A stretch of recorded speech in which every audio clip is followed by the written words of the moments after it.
Thomas the Tank Engine Story Collection. Let's see here, Alex. What are we going to read tonight? Thomas the, James the Red Engine. James the Red Engine. Have we not read that one yet?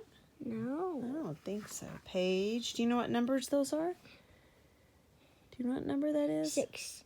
Well, 67. you know what? I love you. You're just like Mommy. Try it again. What number comes first? James the... I know, but what number is this? What number is that? Right there. Just that number. 42. 7. No, I know. This one. 70. 76. You said it backwards. You said 67, which is okay. 67. Yeah. But it's actually 76. 76. 76. Page 76 will get us to James the Red Engine. And look, there it is. We have 4 books in James the Red Engine. It is James and the Top Hat, James and the Bootlace, Troublesome Trucks, James and the Express. Ooh, look at James. Dear friends of Edward, Gordon, Henry, and Thomas, thank you for your kind letters. Here is the new book for which you asked. James, who crashed into the story of Thomas the Tank Engine, settles down and becomes a useful engine. We are nationalized now, but the same engines still work the region. I am glad, too, to tell you that Sir Topham Hatt, who understands our friends' ways, is still in charge. I hope you will enjoy this book, too. Written by the author. James and the Top Hat.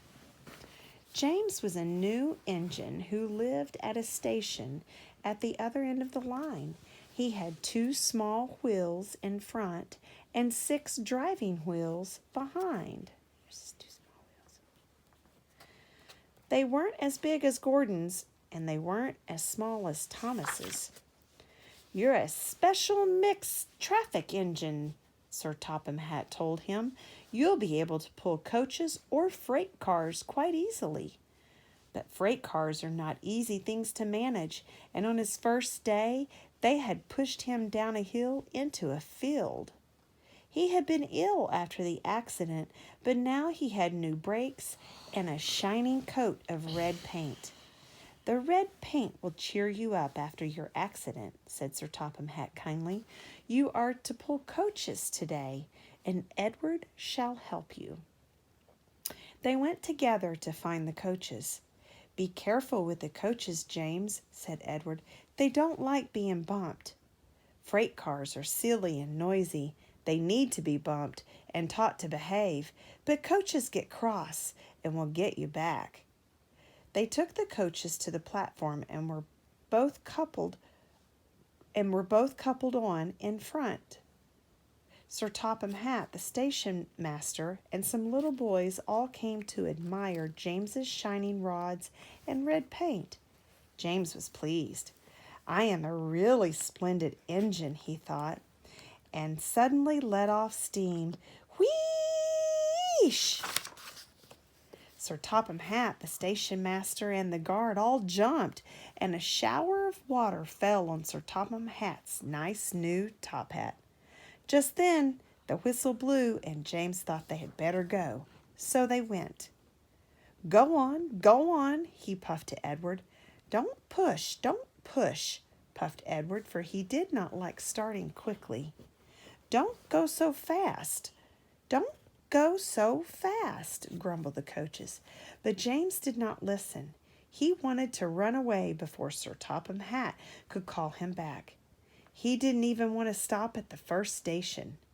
Edward tried hard to stop, but the 2 coaches in front were beyond the platform before they stopped, and they had to go back to let the passengers get out.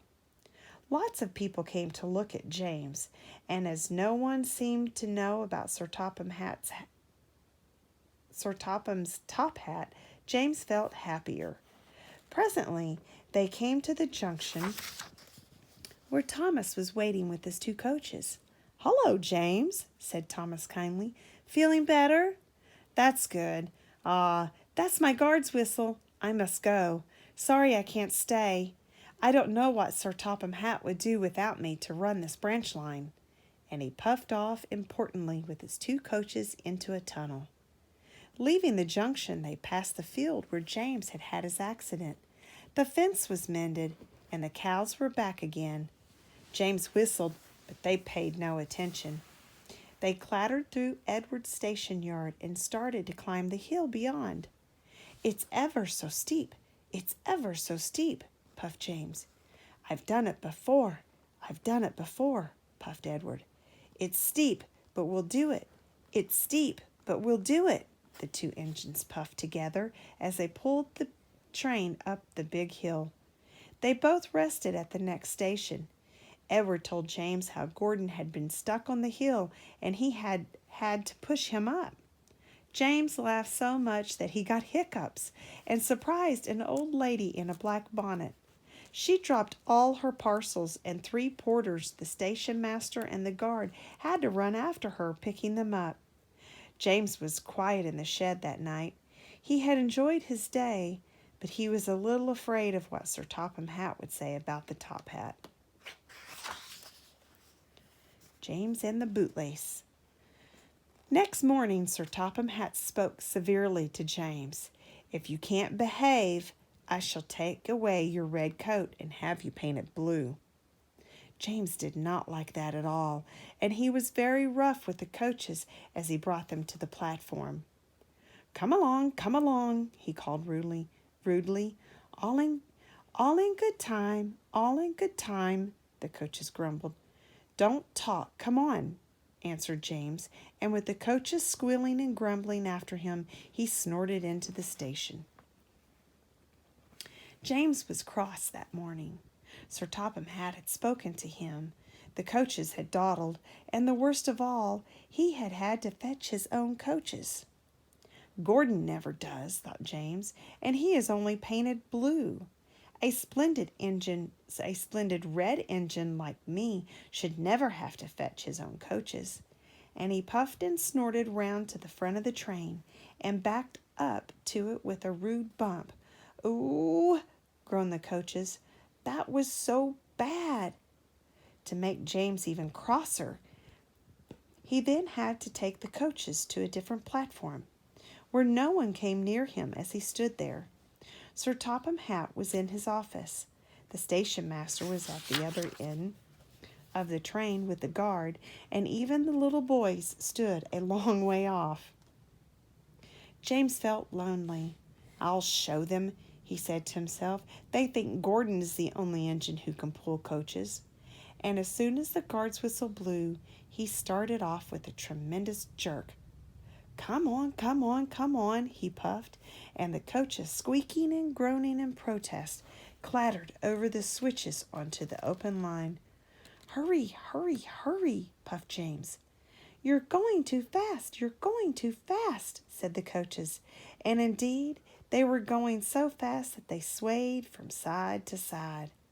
James laughed and tried to go faster, but the coaches wouldn't let him. We're going to stop,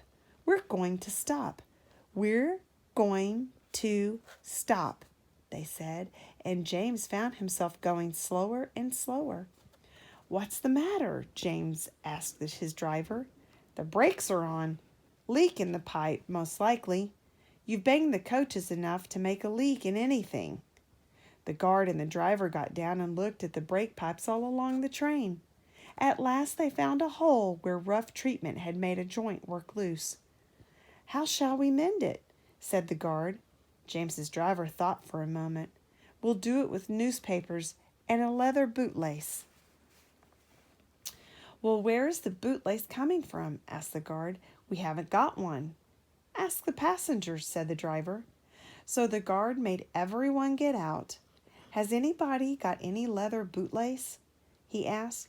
They all said no, except one man in a bowler hat, whose name was Jeremiah Jobling, who tried to hide his feet. "You have a leather bootlace there, I see, sir," said the guard. "Please give it to me." "I won't," said Jeremiah Jobling. "Then," the guard said sternly, "I'm afraid this train will just stay where it is." Then all the passengers all told the guard, the driver, and the fireman what a bad railway it was. But the guard climbed into his car, and the driver and fireman made James let off steam. So they all told Jeremiah Jobling he was a bad man instead. At last he gave them his laces, and the driver tied a pad of newspapers tightly around the hole, and James was able to pull the train. But he was a sadder and wiser James, and took care never to bump coaches again.